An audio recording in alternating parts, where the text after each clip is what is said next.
Something was wrong. This nagging sense of unease had been building for days. Schlein couldn't identify it, couldn't put his finger on what exactly was off. The kind of feeling you get right before something absolutely catastrophic happens, like when your foot is already mid-air above a banana peel and your brain hasn't caught up yet. Foreshadowing, the banana peel is real, and it's enormous. His father had summoned him and Sue to the office. Fine. Normal enough. Except when they arrived, his father looked up from his desk with the expression of someone who genuinely had not called for them. I didn't call for you. And then, before Schlein could process that, everything happened at once. A silencing spell clamped down on his voice. He knew in an instant who'd cast it. Sue, standing right next to him, projecting the kind of calm that only a person doing something premeditated could manage. Then Sue attacked father with light magic, which is Schlein's specialty. His own little sister used his own specialty to shoot a ray of light through their father's forehead, then spun around and shrieked, "Ah, brother! What are you doing?" With Schlein's mouth silently opening and closing like a ventriloquist's dummy, Silas burst through the door with an armored knight at his side. Brother Schlein attacked father. The armored knight's sword came up in a flash. Schlein, operating entirely on muscle memory and pure disbelief, drew his own sword to parry and watched it get cut clean in half in a single swing. The knight removed his helmet. "You, Hugo?" "That's right." Hugo, the same Hugo who'd supposedly lost all his skills and disappeared, smiled the smile of someone who has been planning this for a very long time. "I wanted you to get a good look at me before you die." "Hugo, don't go giving yourself away like that." "Come on, why not? I wanted him to get a good look at me before he dies." Silas had been in on it from the beginning. He wanted the throne. Worse, before his death, the king had apparently been planning to name Schlein as his heir, figuring that designating the hero as crown prince might spare him from being sent to the front lines. Silas had not received this information warmly. As if I would let my throne be stolen away for such a foolish reason. Still yelling about it while committing high treason. Classic. And Sue, appraisal confirmed hypnosis, brainwashed, and charmed. A triple feature of mental violation, courtesy of Hugo. Her voice, when she spoke, belonged to someone else entirely. "I have opened my eyes to true love, dear brother. I would do anything for the sake of that love, even if I must kill my own brother." Hugo crowed about it gleefully. He'd done this. He'd stolen Sue's mind like a thief, and he was proud of it. Schlein's vision went red. He charged. He was badly injured, diagonal slash across the chest from shoulder, and still managed to deck Hugo hard enough to make him wheeze. Then his half-formed counterspell evaporated before he could finish it, and behind him, a presence. Overwhelming. Bottomless. A girl. White skin, blood-red eyes, features beautiful as a picture book princess, and an aura like standing at the edge of a very deep drop. Appraisal. Blocked. She was the first person whose appraisal had ever come back blocked, not inconclusive, not error. Flat out, refused. Miss Oka burst through the door, saw the girl, and had a reaction that could only be described as controlled terror. Wind magic sent Hugo flying. Then the spell hit the white girl Sophia, and just stopped, dissipated, evaporated. As if she'd digested it. "You! Shun! Run for it!" Miss Oka's tone, the woman who travelled the world with quiet competence and never raised her voice, was the most agitated Schlein had ever heard her. Hyrintz appeared from nowhere, grabbed Schlein's arm. "Leston told me you were in danger," and pulled him into a sprint. They fled the castle into a rebellion already in progress. In a mansion some distance from the palace, the picture became clear. The church had announced Hugo Baint Rengsant as the new hero. Hugo, who had brainwashed the church. Because brainwashing a religious institution is apparently achievable with enough lust. Yes, lust. One of the 7 deadly sins. Class skills. Over 100,000 points to acquire, not listed in any ordinary encyclopedia. Its brainwashing wasn't temporary inconvenience. Victims experienced it not as being controlled, but as voluntary, wholehearted devotion, freely chosen, from the inside out. "It's safe to assume that this entire kingdom has been lost," Miss Oka said. The silence that followed was the kind that feels like the floor dropping out from under you. Leston arrived with Anna and Cleaver, and Schlein appraised Anna immediately on instinct. Hypnotized, brainwashed, charmed. He knocked her unconscious before she could finish the spell she'd already started composing. They were surrounded. Hyrynx used the enormous shield on his left arm to bash soldiers while holding the unconscious Anna in his right. The royal guard was outclassed but numerous. Leston gave Shlain a divine sword handed down through the royal family. Since you're the hero, I think it's better if you use it. Sophia appeared in Miss Oka's path. Negi, didn't I tell you not to call me by that name? And then, pleasantly, as if presenting a hostess gift, Sophia produced something from behind her back. It left a trail of red liquid as it rolled to Miss Oka's feet. Potamus's freshly severed head. Potamus? Sophia licked the blood off her fingers with genuine curiosity. How disgusting. Perhaps his rotten personality made his blood taste bad? Take a moment. Savor the audacity. Sophia acknowledged she was probably a reincarnation herself. She acknowledged Miss Oka had killed people before. She acknowledged Master had told her not to lay a hand on Miss Oka, then said this was technically self-defense, and took a step forward. Wind magic from Miss Oka hit Sophia and barely ruffled her hair. Magic nullification. Against a mage. A chakram appeared from the roof, nearly grazing Shlain's nose. A ninja. Then another, targeting Hyrynx. Then Sophia had Miss Oka lifted off the ground by the throat. The moment teetered on catastrophe, swooping in to the rescue in your time of need. Something dove out of the sky, white and shimmering.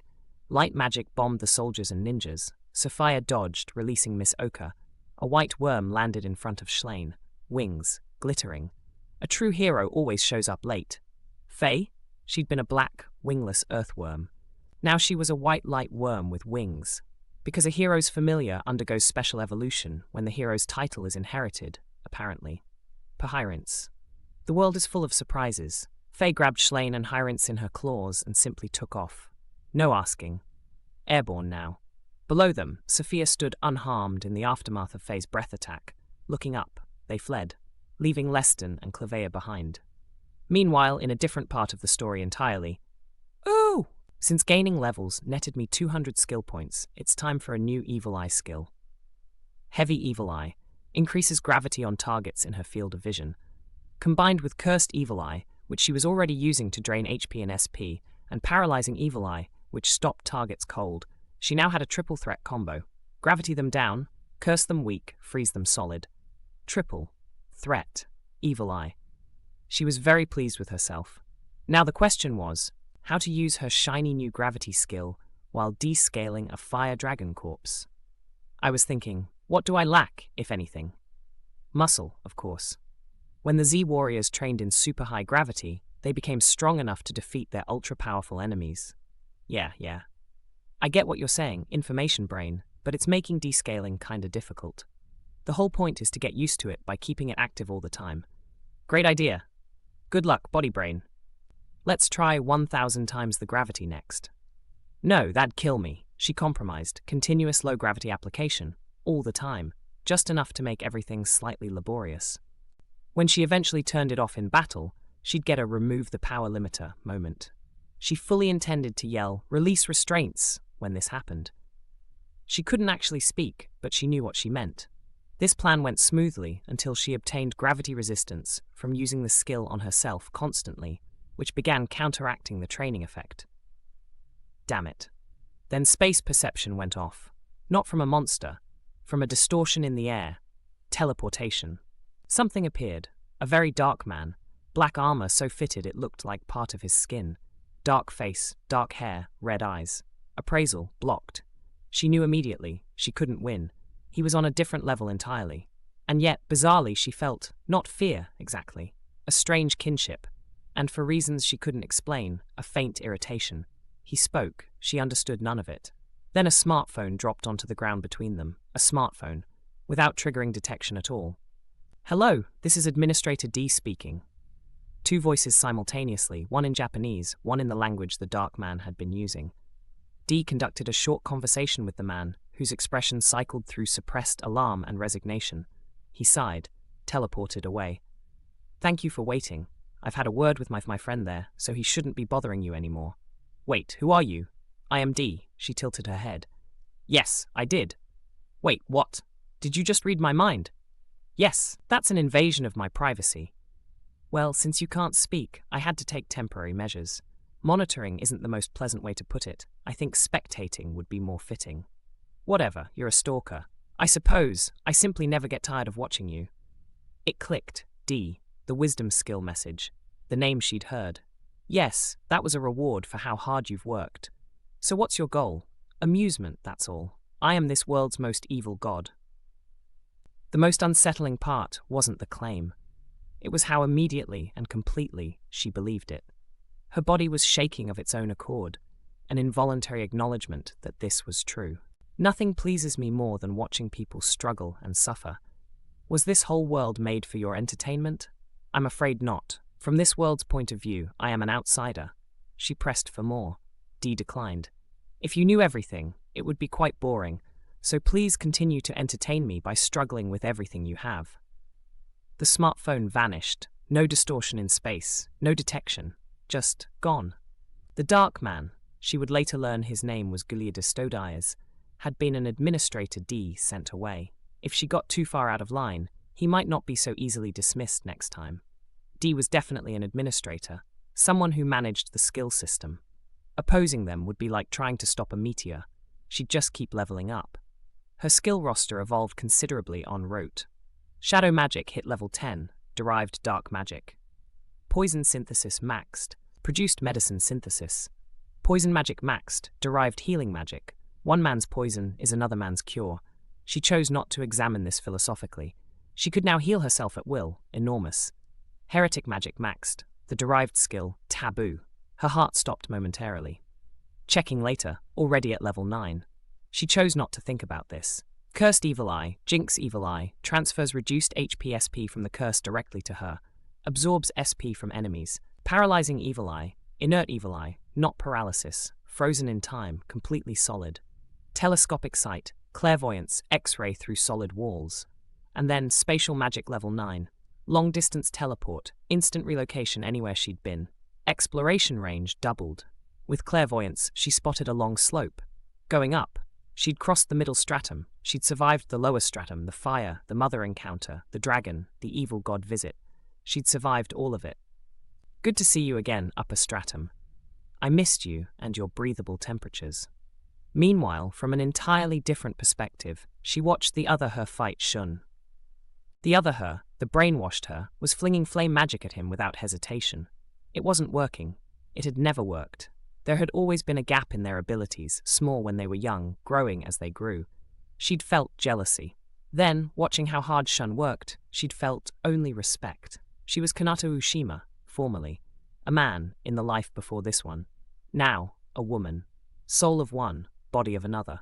Water and oil, refusing to mix properly. She'd felt the misalignment for years without naming it, growing worse as her body changed, and her inner self gradually shifted in ways she hadn't consented to and hadn't noticed until it was too late. She'd understood what she was feeling long before she admitted it. When Hugo had first attacked Shun, her vision had gone blank. She'd been terrified by how terrified she was. A very intense, complicated friendship, she'd told herself. She'd kept telling herself this. Meanwhile, her family ran surveillance on Hugo. The observers got brainwashed, new personnel. Then Yuri stopped mentioning the word of God religion, just gone one day. Then Sue became quieter, and she'd missed it. Then she herself was lured by turned members of the Duke's household and walked right into the trap. That's what Hugo's brainwashing felt like. Not control. Voluntary loyalty, freely chosen. Because obviously Hugo was correct, and fidelity to him was the only sensible response. What kept any of Kanata Ushima alive was stubbornness. Not a skill. It should be. She used all that remained of her original consciousness to interrupt her own spell, at point-blank range, with its full destructive force. There's no coming back from that, she thought, with something like relief. But at least I can die laughing. And she was, actually, smiling. First time her face had done what she wanted in a while. Then warmth. Light. Ah. Shun? Katia, are you back to normal? The wounds were gone. He'd healed her. He was holding her, bridal style, the way heroes in stories carry the people they've saved, and her heart was doing something extraordinary and completely involuntary. Whatever remained of Kanata Ushima probably died in that moment. As of that moment, Karnatia Seri Anabald, completely and entirely. 10 days after the escape, Schlane was practicing sword forms in a borrowed room in a town well away from the border, because practicing was the only thing that stopped him thinking. The facts were these. Officially the prince who murdered his father. Leston captured. Katia's parents captured. Hugo recognized as the new hero. Anna still partially brainwashed. Mizoka in coma. Sophia's work wearing off in 15 days, currently day 10. Katia, recovered enough to walk, knocked and entered without waiting. She had new skills. Divinity expansion, something to do with the soul, which appraisal described with technical jargon that left them both staring at it blankly. Heresy resistance, probably from breaking Hugo's brainwashing through sheer willpower. And parallel minds. When you turn it on, it's like you temporarily have a split personality, Schlane explained. One side fights normally, the other handles magic, basically doubles your battle capacity. Wait, really? What's the point of that? It's kind of cheating if you think about it. Ooh, I'm turning it on right now. I wouldn't keep it on all the time. I tried the same thing. If you leave it on non-stop, you start to lose track of which personality is the real you. Parallel minds is a disorder for a reason. Oof, that's kinda scary. By the way, yeah? Aren't you a little close? She was, in fact, standing directly in front of him, very directly. Don't worry about it. I kinda can't help it. I know you were a guy before, but you're a girl now. Oh, so you do see me that way, do you? Interesting. Schlane started to explain something about a man's nature, then gave up. How would you respond if I do something like this, then? She stepped forward, her chest pressed against his. Okay, you win. I surrender. Don't tease me like that. She stepped back, looking satisfied. Well, feel a little better now? He had, actually. She'd done it on purpose to make him relax. She was always like this, reading exactly what someone needed and providing it before they asked. She asked about Sue. Schlane explained. The Queen, Silas and Sue's real mother, had kept Schlane away from politics his whole life to prevent factions from using him. She'd also instructed Sue to watch him closely. But she really has always felt strongly about you, so don't worry about that. If that wasn't real, I'll eat my hat. Seriously, a younger sister who's secretly a yandere or whatever? She's one powerful rival. Schlane decided not to ask what she meant by rival. Then Hyrinx entered. Leston, the Duke, and the Duchess are set to be executed in 3 days. The room stopped. Most likely, the execution is a trap meant to lure you into their clutches. Do we plunge in knowing it's a trap, or do we abandon them? Let's go, Schlane said. In the upper stratum, first thing, build a home. Her first real home since Araba destroyed the last one. Thread everywhere, circumferent. She rolled around doing nothing for 2 days. She'd earned it. Then the food problem reasserted itself. Intimidation plus fearbringer. Monsters fled before she could reach them. She used long-distance teleport to commute to hunting spots. Found a large passage. Found an earthworm that looked more like a dinosaur than a dragon. Put threads around it and drained its enormous stamina dry. Preserved the corpse. Teleported back whenever hungry.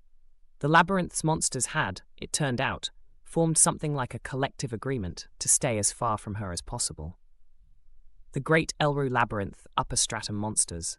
Union is taking the situation very seriously and plans to set up an operations center nearby to deal with the problem soon. Just kidding. Teehee. The dangerous creature they were all fleeing from was her, obviously. Tee.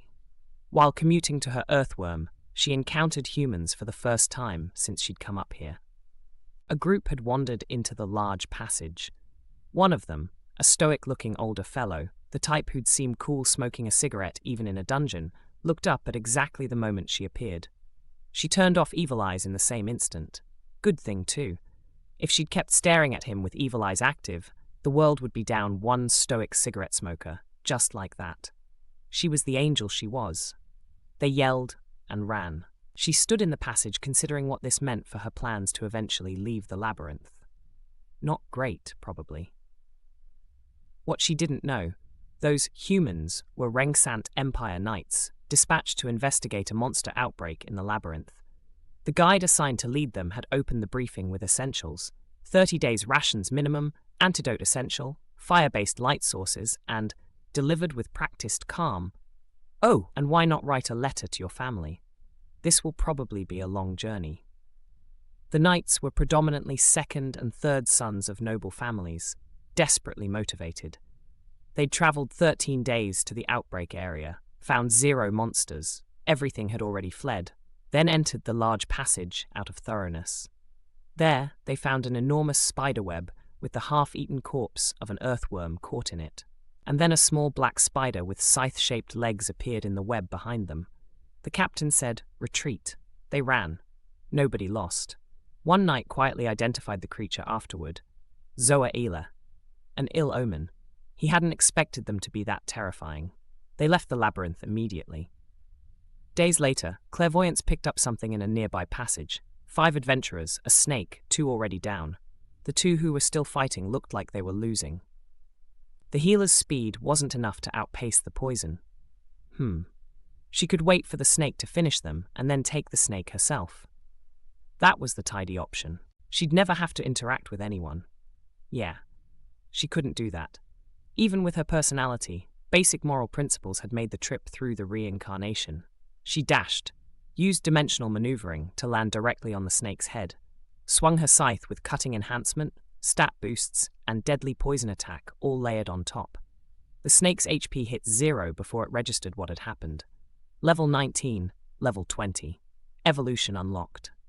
The adventurers stared at her. She stared back. She teleported to the 2 dying ones, scared the healer into messing up his spell, it hadn't been working anyway, and used healing magic. Then, as she turned to grab the snake, fruit, dried, roundish, looking somewhat like dried persimmons. Oh hoo! These were sweets. These were actually sweets. Had the adventurers dropped them during the fight? She didn't care. She was taking them. Back home, snake secured, she made herself sit still before the fruit. Savor this. This is the first sweet thing you've had since you became a spider. Appraisal. Dried cricta fruit. Cricta, a plant growing extensively across the continent of Kasanagara. Sweet taste. Restores a small amount of MP. They'd been carrying it for MP recovery. She'd taken it from people she'd just saved. Payment for services rendered, she decided. Completely reasonable. Taste enhancement, full throttle. Olfactory enhancement, also full throttle. She ate slowly. Sweet. It was sweet. It was astringent compared with anything from her previous life. Dried, so not juicy. Modest by every objective measure. But it was sweet. So sweet. The first sweetness of her entire existence as a spider. She sat with it until the last bite. Then she evolved. Evolution option 1, Greater Taratect. Too big. Arachne required small or medium spider. Out. Evolution option 2, Orthocadenate. Magic specialist. High intelligence. Capable of advanced strategies. Didn't evolve. End of the line. And she'd been setting traps since she hatched. Evolution option 3, Edisane.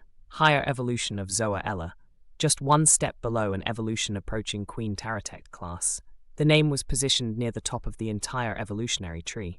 Edsane, obviously. Not a difficult choice. Consciousness faded. Taboo LV9, LV10. Condition satisfied. Activating effect. Information installing. Installation complete. Good morning. Well, don't I feel like shit now? The world was collapsing. Had been for a while. The skill system, the whole game-like apparatus, the stats and levels and skill points, existed as a mechanism to slow that collapse. Not decoration, a system with a purpose, managed by beings with intentions. The smartphone, the fluent Japanese. Administrator D was connected to Earth. D had reincarnated her into this world. Knowing this would happen. The N%I equals W skill, that skill, was the reason. She was supposed to get stronger, strong enough to do something about the collapse. She was playing right into D's hands. Administrator Guliadistodes, the dark man from the middle stratum, had been sent away by D. If she got too far out of line, he wouldn't wait again. D was a super ultra hyper mega twisted rotten jerk, who had dropped her into a collapsing world as entertainment, and then set up the only possible path forward as her only option. She should probably be grateful. She was furious. Skill wrathing acquired. Yes, that's exactly how furious. Fine, she'd do it. She'd level up, get stronger, sublimate the temporary power of the skill system into something that stuck. She'd play D's game because it was also the only game in town. She was going into the lower stratum to grind levels. She wasn't going to complain about earth dragons anymore. Her ultimate goal had gone past Arachne to something considerably further. Let's get to work.